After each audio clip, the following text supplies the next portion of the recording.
What exactly are some memorable moments that you have from being on stage?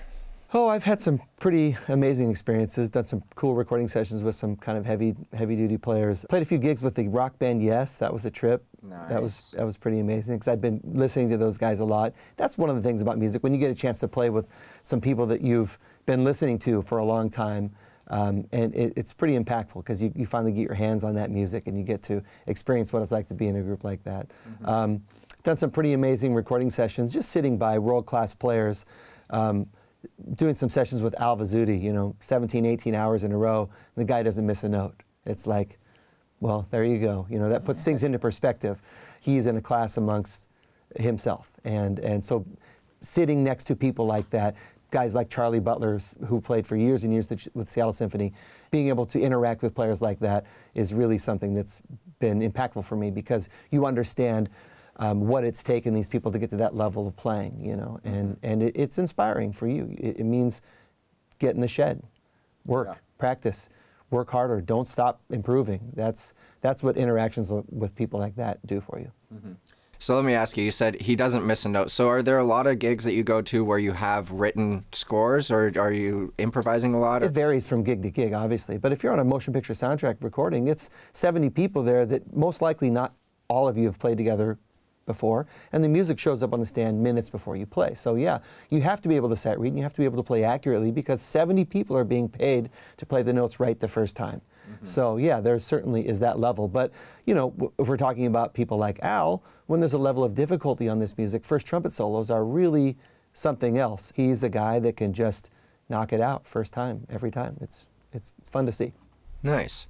I've heard memorable. Are there any humiliating moments? I know one of the things for aspiring musicians is that it's hard to get on stage. There's some kind of anxiety around that whole public speaking kind of aspect.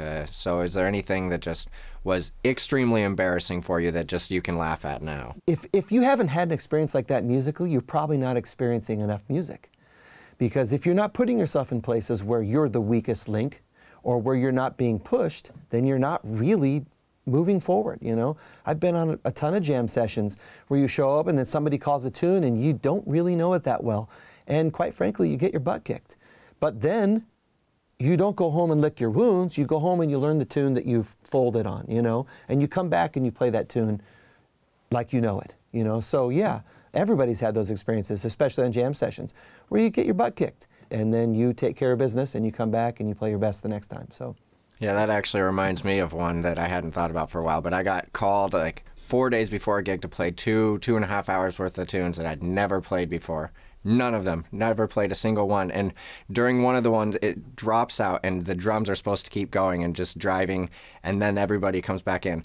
And everybody stopped playing, and I just stopped playing because I didn't know what was going on. And literally the entire, it was at a Special Olympics gig up in Everett, at the convention center up there, and literally the entire dance floor left.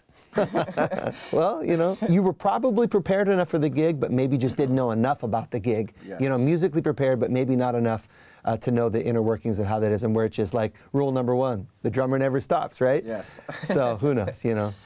I'm sure everybody's had experiences like that. The key is to not let it beat you down.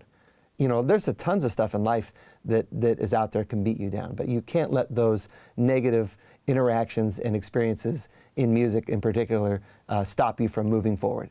Yes. You got to go forward.